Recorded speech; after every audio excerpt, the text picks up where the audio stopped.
네, 안녕하세요. 박준서입니다. 네, 2025년 6월 18일 수요일 장마감 리뷰 방송 시작하도록 하겠습니다.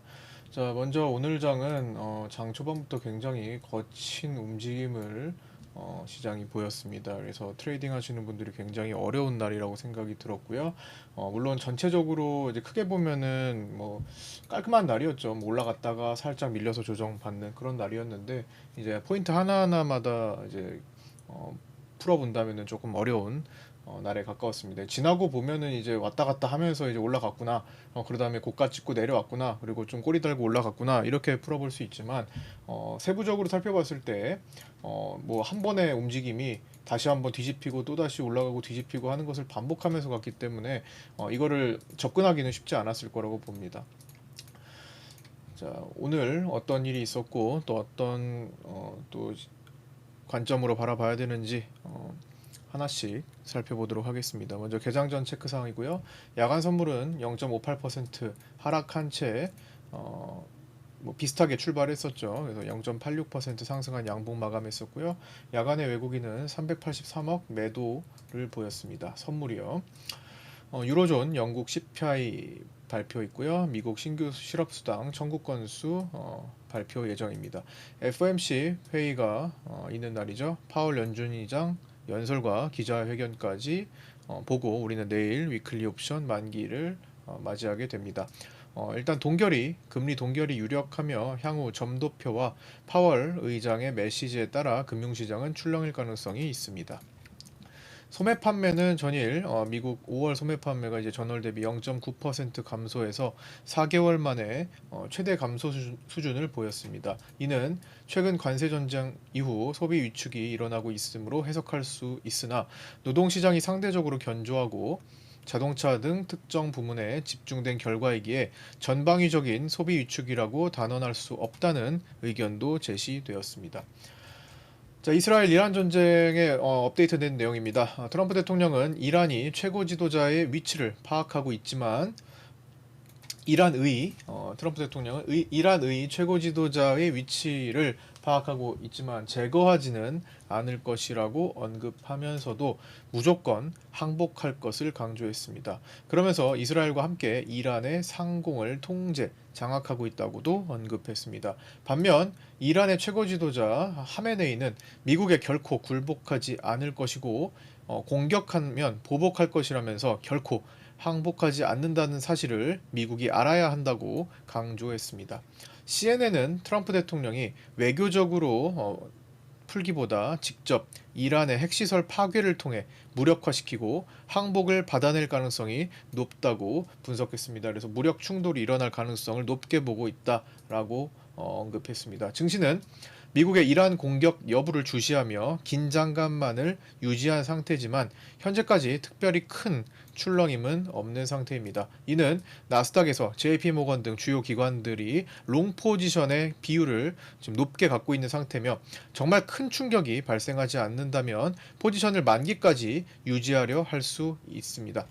이는 지난주에 끝난 6월물 선물옵션 동시 만기일 때 우리 증시에서 대규모 콜옵션 배팅을 한 외국인이 보인 시장 풀이법이죠. 선물 대규모의 손실을 콜옵션으로 대거 상쇄 처리한 점을 예로 들 수 있습니다. 원유 선물은 개인 롱 포지션에서 개인 숏 포지션으로 슬슬 전환되고 있으며 이에 따라 잠시 주춤거렸던 유가는 다시 반등할 채비를 하고 있습니다. 원유 선물 차트를 잠깐 보면 일봉상 이렇게 지난번에 처음 이 전쟁 이슈가 터졌을 때 급등이 한번 나왔었죠. 그 다음에 이제 완급 조절하고 있는데 다시 갈채비를 하는 동안에 여기서 포지션이 바뀌었습니다. 원래는 개인들이 롱 포지션을 가지고 있었는데 자, 어제부로 그리고 이제 오늘 장중에 역전이 됐어요. 개인들이 이제 숏 포지션으로 뒤바뀌었습니다. 자, 나스닥도 이런 과정을 통해서 많이 올라간 바가 있죠. 원유 선물 이제 포지션이 바뀌었다라는 점 체크를 해야 될 것 같습니다. 물론 아직은 뭐 크게 쏠리진 않았어요. 이제 5대5에서 잠깐 넘어간 거기 때문에 조금 더 한쪽으로 쏠리는지 여부를 좀 지켜봐야 될 거라고 생각합니다. 자, 관세 소식입니다. 일본이 자동차 관세율을 10%로 낮추는 것을 추진했으나 끝내 트럼프와의 의견 차이를 좁히지 못해 실패하고 귀국한 것으로 알려졌습니다. 이는 우리나라의 협상도 쉽지 않을 것을 암시하고 있다고 봅니다. 이후 협상 일정은 6월 24일 나토 회의 때 추진될 예정입니다. 추경 효과에 대한 내용이 나왔는데요. 이창용 한국은행 총재는 20조 원가량의 추경이 편성될 경우 내년 물가 상승률이 0.1%포인트 정도만 추가 상승할 것으로 분석하면서 추경 편성과 지출에 필요한 절차와 시간을 고려하면 올해 물가에 미치는 영향은 제한적일 것으로 언급했습니다. 추경 편성에 따른 경제 효과는 다음 달에 공개할 예정이라고 합니다. 자, 이제 우리 증시 넘어와서 장중 체크 사항 보겠습니다. 일단 전쟁 이슈에 대해서 이제 방산주가 오늘 아침부터 또 올라왔었고요. 유가 관련주들이 오늘 장중에 급등하는 모습을 보였습니다. 정책주로서는 네이버 중심의 AI 관련주들이 오늘 크게 올랐죠. 특히 네이버는 대체거래소 기준 20%가량 올라오면서 오늘 시장에 확실한 대장 역할을 했습니다. 그러면서 네이버는 코스피를 6.6포인트나 혼자 끌어올리는 기여도를 보여줬고요. 삼성전자 다음이었습니다. 삼성전자도 오늘 2.7%나 상승하면서 코스피를 11.3포인트나 단독으로 끌어올리는 모습으로 이 두 종목만 해서 코스피가 18포인트나 올라가는 모습을 보였습니다. 네이버는 특히 거래대금 기준으로 사상 최대인 2조 4천억 원대를 기록했습니다. 외국인 선물은 장중에 옵션과 현물에 따른 수익 구조를 커버하는 용도로만 쓰이는 듯하고요. 결국에는 매도로 돌려놓는 작업을 반복하고 있습니다. 자, 오늘도 역시나 외국인은 선물을 장중에 사면서 시장을 견인하는 역할을 해주다가 결국에는 끝날 때 다시 또 되돌려 놓으면서 오늘도 매도로 마감을 했습니다. 이걸 반복하고 있죠. 지금 최근에 계속 반복하면서 5월 22일부터 자, 마지막에 상승하기 직전인 5월 22일 여기죠. 자, 5월 20일 요 날부터 자, 요렇게 이 올라온 구간 동안에 이 올라온 구간 동안에 이게 지금 코스피가 선물이 지금 340포인트대에서 400포인트대를 넘나드는 거니까 거의 뭐 못해도 55포인트는 올라온 거거든요. 50포인트 이상 올라왔는데도 불구하고 외국인은 선물을 이 기간 동안에 7천억을 팔았습니다. 엄청나게 기형적인 구조라고 생각합니다. 거의 전례 없는 수준이고요. 21년 1월에 보였던 동학개미운동 시절에는 외국인들이 잔뜩 산 것을 청산하는 과정이었습니다. 그래서 이렇게 엄청 연속적으로 강하게 올라갈 때 외국인들은 보통 선물을 매수를 주도하면서 올라갔지만 이번만큼은 이 기간 동안에 이거 제법 또 긴 기간이거든요. 거의 이제 한 달이 다 돼가는 기간인데 이 기간 동안에 외국인은 오히려 선물을 대량 매도하는 기형적인 구조를 보이고 있죠. 그래서 상당히 특이한 상황이고 그래서 결국에는 옵션과 현물 가지고만 시장을 실질적인 시총을 끌어올리는 그런 구조라고 보여집니다. 콜옵션을 통해서 베팅을 하고 실제로 현물을 섹터의 대형주들 각 섹터의 대형주들을 끌어올려서 시총 자체를 높여서 시장이 연계해서 같이 올라가는 그런 시스템이 지금 작용하고 있는 그런 시기라고 생각합니다. 그래서 사실 되게 탄탄하지는 못해요. 선물 기반이 없기 때문에 뭔가 한번 흔들리기 시작하면은 쏟아질 수 있는데 그게 흔들리지 않는 거죠. 그냥 계속 콜옵션 수익이 극대화를 위해서 시장이 움직이고 있다. 그리고 정책적 기대감, 부양책, 재정 확장 정책, 추경 등 이런 기대감을 통해서 상법 개정 같은 것까지 해가지고 그런 기대감, 허니문 랠리가 여전히 지속되고 있고 코스피는 기어코 3천을 볼 것인가에 대한 관심이 현재 높아지고 있습니다. 기존에 5월 말쯤에 골드만삭스는 이미 코스피 전망치를 3,100선까지 제시했었는데요. 그게 진짜 실현되지 않을까라는 기대감이 지금 붙고 있다라는 거고요. 개인들은 현재 포모 현상을 강하게 일으키면서도 실제로 코스피를 매수하지는 못하고 있습니다. 오늘도 장중에는 코스피를 개인들이 매수를 했다가 결국에는 올라올 때 다 뱉어내면서 장중도 아니고 장 초반이네요. 장 초반에 오늘도 개인들은 코스피를 일부 매수했다가 다 뱉어냈습니다. 이거 어제도 마찬가지였습니다. 그래서 결국에는 이 상승하는 동안에 개인들은 코스피를 제대로 매수하지 못하고 계속 던지고만 있습니다. 그래서 결국에는 코스피를 언제 개인들이 대량 매수하는지가 시장의 관심사로서 그게 이제 변동이 될 수 있으니까요. 그렇게 체크를 하고 있다 이렇게 볼 수 있습니다. 금융투자도 이 기간 동안에 선물을 2천억 정도 매도했고요. 개인과 보험이 약 4천억대 매수를 기록했습니다. 여기엔 투신도 매수를 했었고요. 이 기간 동안에. 자, 옵션 전쟁이 지속되고 있습니다. 5월물에는 미니 콜옵션과 월물 콜옵션을 합쳐가지고 끌고 올라왔고, 주로 미니 콜옵션 중심으로 올라왔고요. 6월물도 6월물은 미니 콜옵션과 콜옵션 모두 매수 포지션이었지만 주로 월물 콜옵션에 세게 들어오면서 강한 급등이 나왔었죠. 6월 만기까지 콜옵션을 최대한 살리는 외국인들의 모습이 나타났었고요. 6월 만기가 끝난 이후에도 가면을 쓴 콜옵션의 등장이라는 표현을 써드렸는데, 블록딜을 통해서 강한 대규모의 콜옵션 배팅이 들어오면서 7월물도 현재 상승세를 계속 유지해 나가고 있습니다. 물론 옵션 만기가 끝난 다음에, 내만여의 날이 끝난 다음에 살짝 흔들리기도 했으나 여전히 콜옵션은 계속 커지고 있다. 그래서 그거를 최대한 수익을 극대화하기 위한 시장의 움직임이 발현되고 있다, 이렇게 볼 수 있는데요. 그렇게 해서 가장 주목하고 있는 콜옵션은 400 콜옵션과 7월물 385 콜옵션입니다. 이게 핵심이라고 보고요. 이때 7월물 블록딜 콜옵션 매수 물량을 계속 추적하고 있는 겁니다. 오늘도 400 월물 콜옵션이 2시 9분에 미결이 순간 축소되는 모습이 나타났습니다. 400 콜옵션 보면은 여기서 미결이 뚝 떨어지는 모습이 잡혔고요. 여기 보시면 초록색 선이 뚝 떨어지죠. 가지고 있던 누군가의 포지션이 대거 블록딜로 청산이 된 모습을 볼 수 있습니다. 그때 한 6,653계약 정도가 나왔는데요. 미결 축소가 일어났는데, 요거는 그 당시에 미결의 한 4분의 1 정도만 청산이 발생한 것으로 보고요. 가격대는 약 8.6인데 요게 토탈 합치면 약 140억 원대의 규모의 포지션 청산이 나온 것으로 추정됩니다. 그런데 자, 이걸 이제 추적하려고 보니까 너무 복잡하고 많습니다. 현재 이후에 종가로도 또 400 콜옵션에 대해서 블록딜 대량 거래가 추가적으로 발생했습니다. 이게 매수로 발생했는지 매도로 발생했는지 불분명한 상태에서 대량 거래가 나왔습니다. 오늘 400 콜옵션 거래량을 보면 또다시 폭증했습니다. 자, 이게 장내에서 거래가 터지지 않은 상태에서 23,000계약이 나왔어요. 거의 이 정도면 한 14,000계약 정도가 지금 블록딜로 나왔다라는 거거든요. 400 콜옵션에 대해서만. 근데 이 같은 현상이 지금 정말 여기저기서 많이 일어나고 있습니다. 물론 옵션의 블록딜은 원래 자주 있는 일입니다. 이때뿐만 아니라 원래 계속 있어 왔어요. 10,000계약, 20,000계약씩 계속 있어 왔습니다. 그런데 한쪽으로만 쏠리면서 일어난 적은 크게 없었다고 봅니다. 물론 있기도 했겠지만, 근데 요즘 6월 4일과 6월 9일에 유난히 크고 많았습니다. 이게 블룸버그의 터미널에도 잡힐 정도로 기사화가 됐었죠. 그래서 이때 6월 4일에 잡혔던 건 굉장히 크고 티가 났던 거고요.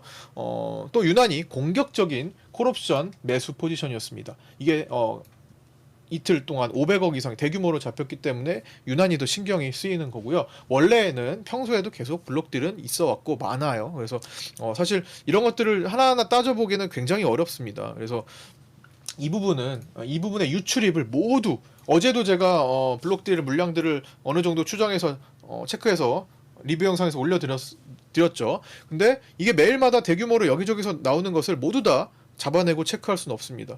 그래서 이 부분의 유출입을 모두 잡아내기란 불가능에 가깝고, 전체 수급을 어느 정도 인정하되, 이런 숫자 전체들, 포지션들을 어느 정도 인정을 하되, 이게 불안전하구나, 여기에 숨어있고 여기에 반영되지 않는 것들도 있겠구나 정도를 바라보면서 커다란 블록딜 건들만 주로 추적하면 될 것 같습니다.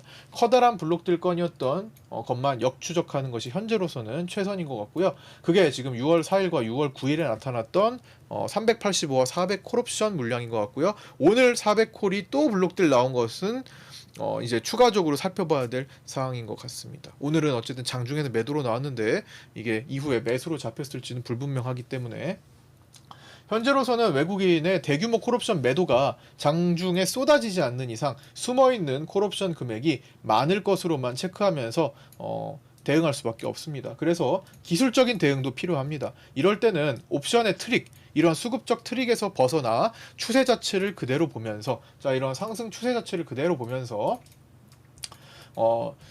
이제 개인들이 코스피 현물을 대량으로 사들이는 시점을 체크해서 그 시점부터 시장의 흐름이 바뀔 수 있다는 점을 기억하고 말씀드렸던 383과 385 이 기준점에 대한 판단 준비를 하는 것이 합리적으로 보입니다. 시장이 이렇게 좀 조정을 받다가 이 구간을 이탈하면 이제 꺾였구나를 생각하거나, 아니면 뭐 연속으로 3음봉을 보이거나, 아니면 고가에서 다시 또 업데이트를 해서 나가는 그 자리가 잡히거나, 아니면 개인들이 조정 시에 대량으로 뭐 조 단위의 매수를 한다든가 코스피에서 아니면 선물에서도 대량 매수를 한다든가 어떤 포지션 변화가 뚜렷하게 보이는 경우에 대해서 시장을 파악해야지 그냥 지금은 추세로 인정을 하는 것이 바람직해 보입니다. 이런 옵션 트릭을 모두 따질 수도 없고 이걸 생각한다면 괜히 복잡하게 꼬일 가능성이 높습니다. 그래서 방금 전에 말씀드렸지만 큰 것만 살펴볼 예정입니다. 저도 짜잘한 여러 가지 수많은 건을 다 복잡하게 살필 수는 없다고 보고요. 6월 4일과 6월 9일에 나왔던 그 중심 콜옵션 매수 그리고 굳이 따지자면 오늘 나온 400콜 정도의 물량 정도만 계산해서 앞으로 400콜 대량으로 콜 매도가 나올 수도 있겠구나. 이게 블록딜로 나오든 아니면 장내에 나오든 어쨌든 400콜이 핵심이구나. 그 뒤에 385콜이 뒷받침되고 있구나. 이 정도만 생각을 해주면서 풀어가야 될 것 같습니다. 이거는 제가 앞으로도 계속 추적해서 말씀을 드릴 예정이고요. 장내 수급으로 잡히는 7월물 옵션 상황입니다. 이거는 6월 13일부터 금, 월, 화, 수 4일간이고요. 4일간의 콜옵션에서는 개인들이 154억 원 매수를 보이고 있습니다. 외국인은 282억 매도를 보이고 있습니다. 그래서 블록딜 물량만 제외하면은 외국인은 콜 매도가 훨씬 많은 상태이기 때문에 상승으로 무조건 진출하는 것을 억제하는 것을 원할지도 모르겠습니다. 이미 선물 매도도 많은 상태, 선물 매수가 없는 상태죠. 그렇기 때문에 외국인은 블록딜 물량만 제거하면 오히려 상방 경직이다. 이렇게 볼 수 있고요. 금융투자는 126억 매수를 보이고 있습니다. 풋옵션은 개인들이 9억 매수를 보이고 있고요. 외국인은 93억 매도, 금융투자는 96억 매수로 상대적으로 콜옵션 전쟁이 이어지고 있음을 보고 있습니다. 미니옵션은 일부 상쇄될 수가 있습니다. 자, 오늘 굉장히 어려운 날, 한 달을 20거래로 치면은 오늘 어려운 난이도로 몇 등인가 해봤을 때 오늘 1등이라고 생각합니다. 근데 실제로 보면은 그냥 하나의 양봉일 뿐입니다. 근데 이 안에 숨겨진 트릭들이 굉장히 거칠었고요. 움직임 또한 갈피를 잡기 어려운 경우들이 많았습니다. 그래서 좀 난이도가 가장 높고 오히려 어제 윗꼬리 달고 올라갈 때 9포인트, 내려갈 때 10포인트 갔던 그 날이 더 트레이딩하기는 쉬운 날이었고요. 더 공략하기 좋은 날이었습니다. 근데 오늘은 상대적으로 상당히 어려운 날이었으니까 오늘 이제 생존 트레이딩, 데이 트레이딩 하신 분들 중에 어려움을 느끼셨다고 하더라도 너무 좌절할 필요는 없을 것 같습니다.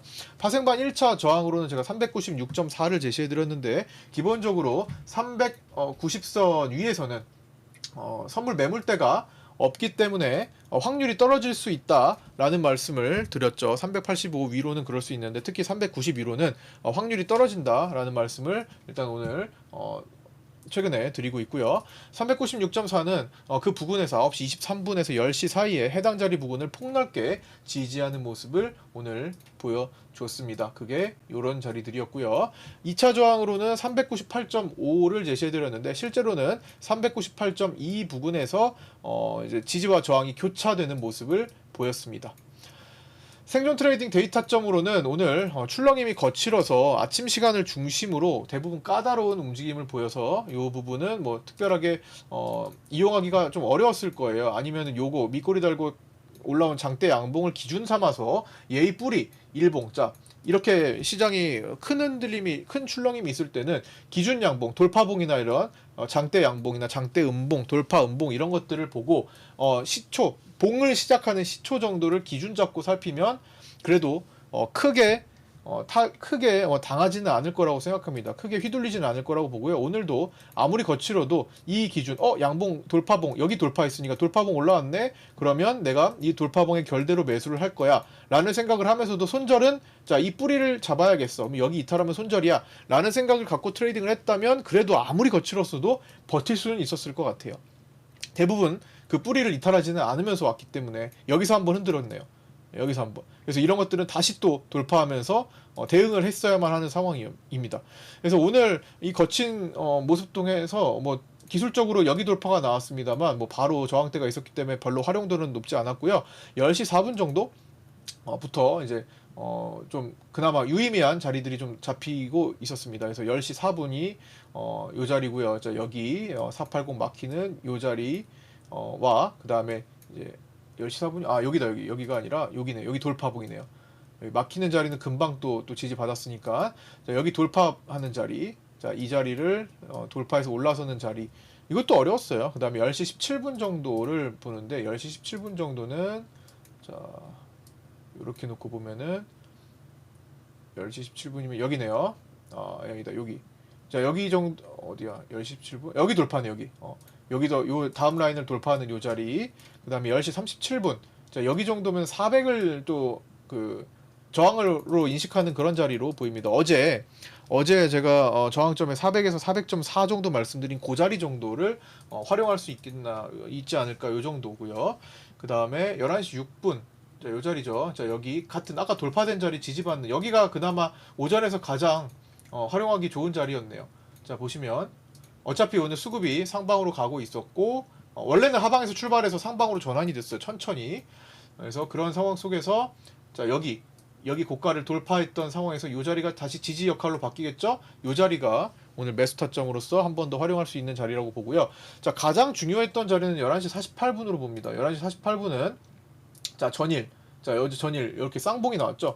자, 쌍봉이 나올 때 제가 어제도 강조드렸는데 어제 리뷰 영상에서도 자, 이런 M자 형태가 나왔을 때 자, 기준은 여기로 잡습니다. 자, 여기를 이탈하면 한동안 빠질 수 있는 그런 우려가 생기는 자리죠. 그래서 나중에 이 자리는 기준이 됩니다. 저길 다시 올라서면 끝나는 거고요. 이 쌍봉의 역할은 끝나는 거고요. 올라서지 못하고 저항을 받는다면 아직은 쌍봉의 역할을 하고 있는 겁니다. 아직까지는. 그러면 지금도 자, 저 자리 M자 나오고 나서 이탈하고 나서 한 번도 못 들었죠. 그날은. 오늘도 자, 여기 그어놓고 여기서 막혔습니다. 그러면 이 쌍봉의 역할은 아직은 유효한 겁니다. 자, 이 역할은 아직은 유효해요. 유효합니다. 그러니까 전체적으로 또 큰 쌍봉의 역할을 할 수 있습니다. 그래서 결과적으로 여기를 넘어간다. 여기 401포인트 정도 되거든요. 여기를 넘어서는 그림이 나온다 하면은 이 쌍봉은 그냥 없어지는 게 됩니다. 다시 업데이트를 해 나가야 되겠죠. 그래서 오늘 그 자리가 결정적인 자리였다고 보고요. 이거는 네이버 카페 가니까 이 자리를 활용하신 분이 계셨죠. 그래서 카페 매매일지를 보면은 여러분들이 어떻게 매매하시는지 올려주시는 이제 매매일지 작성해주시는 분들 글을 볼 수 있는데 매일마다 네이버 카페는 공개가 되어 있지 않습니다. 그래서 여러분들이 그걸 함께 참여하고 또 나는 남들이 어떻게 매매하는지를 같이 보고 공부하고 싶다 하시는 분들은 유튜브 댓글에 있는 안내 메시지 보시고 신청하셔서 초대 받으셔서 함께 합류하시면 됩니다. 공개가 안 돼 있으니까 아무리 찾아도 나오지 않습니다. 그리고 텔레그램 방도 같이 초대받으실 수 있습니다. 자, 그 다음은 이제 여기 빗각이 하나가 있었습니다. 자, 여기 빗각을 보고 이탈하는 자리 11시 59분에서 12시 정도 해당되는 요 자리로 음봉 터질 때 한번 활용이 가능하지 않았나 생각을 해보고요. 그 다음에 13시 43분 이후에 이제 V턴을 활용하는 그런 자리들은 이제 마지막에 마무리 할 수 있었던 그런 것 같아요. 근데 이게 이제 음봉이 세게 떨어져가지고 쉽지만은 않았을 겁니다만 되게 공격적으로 올라왔어요. 이때 나스닥도 함께 떨어졌거든요. 근데 이내 진정되고 이거 페이크였구나라고 판단이 든다면 여기서 V턴 올라올 때 또 공략을 해볼 수 있을 것 같고요. 또 이거는 돌파된 이 기준 양봉 자체를 훼손하지 않았습니다. 자, 여기서 그쵸? 사실 여기는 좀 마무리 단계라서 좀 활용도는 좀 낮았다고 보여집니다. 네, 오전에 이런 게 나오면 좀 괜찮겠지만 시간도 다 된 상태였기 때문에 자, 어쨌든 저항이 돌파되면 일단 지지 역할을 하는 것, 지지가 이탈되면 일단 저항 역할하는 것은 기본기다라는 것을 계속 반복해서 강조드리고요. 자, 마감하겠습니다. 삼성전자는 오늘 외국인들이 384만 주 매수했고요. 61선 기술적 지지가 나오고 57,000 매물대 지지가 나온 이후 6만 선까지 다시 상승하는 모습을 보이고 있습니다. 삼성전자 주요 매물대 8개월째 같은 자리, 8개월도 넘었어요. 9개월째 같은 자리를 지금 반복하고 있는데 58,000 부근에서 오늘 시작해서 59,000원 자리를 리테스트 했고요. 59,000원 자리를 돌파해서 안착한 뒤에 6만원 라운드 피겨 자리까지 리테스트를 도전하고 있습니다. 오늘 대체거래소로 59,000원 지지받고 6만원에 근접한 59,700원으로 종료했습니다. 자, 외국인 수급은 선물에서 1,381억 매도 마감했고요. 마지막에 외국인들이 종가에 던진 것은 투신이 3천억대를 가져갔습니다. 투신이 3천억대 매수로 가져갔고요. 오늘도 역시나 외국인들은 선물을 장중에 매수하다가 매도로 마감한 것 아까 전에 말씀드렸고 장기 누적은 여전히 외국인들이 매도인 가운데 최근 큰 선물 기반 없이 올라온 상태를 유지해서 위태위태하지만 어쨌든 그 옵션 전쟁을 통해서 옵션 수익을 극대화시키는 과정을 보이고 있다. 그리고 개별 그 테마 섹터에 있는 대형주들의 테마들이 너무 견조하다 이런 것들을 체크해 나가야겠습니다. 돌아가면서 계속 끌어올리는 모습들이 반복하고 있는 것 같아요. 어제는 며칠 전에 삼성 SDS, 그다음에 오늘은 또 네이버, 얼마 전에 또 카카오 시리즈까지 해가지고 프로그램 비차익은 오늘 2,155억 매수가 나왔고요. 작년 고점을 찍고 터닝했던 24년 7월 12일부터 매도 누적이 약 24조 6,088억 원을 기록했습니다. 환율은 7월물 달러 선물 기준 1,368원으로 정규장을 종료했고요. 외국인은 정규장에서 960억 매도했고요. 자, 장기 추세 빛가 확인해 보면은 역시나 그 자리를 월봉의 추세 저점 자리를 딛고 있다. 이렇게 보고 있습니다. 변동성 지수는 0.15% 하락한 25.78로 마감했고요. 20포인트 위에서는 언제든지 고변동성 장세, 즉 변동성이 폭발할 수 있음을 인지하고 계셔야 될 것 같습니다. 밤사이 FOMC 결과와 이스라엘, 이란 전쟁 전개 상황에 따른 변동성이 크게 발생할 수도 있습니다. 당분간 장중에도 오늘 같은 출렁임이 심한 고변동성 장세가 지속될 가능성이 높고요. 그래서 장중 거래에 각별히 유의하시기 바랍니다. 또한 내일은 미국 증시 휴장일로 CME 선물 거래만 이길 새벽 2시까지 거래됩니다. 원유 선물 등 에너지와 금속 선물 등은 새벽 3시까지 거래된다는 점 참고하시기 바랍니다. 자, 끝까지 시청해주신 분들 감사드리고요. 구독과 좋아요, 알림 설정도 부탁드립니다. 저는 내일 아침 8시 20분에 위클리 옵션 만기일 방송으로 찾아뵙겠습니다. 감사합니다.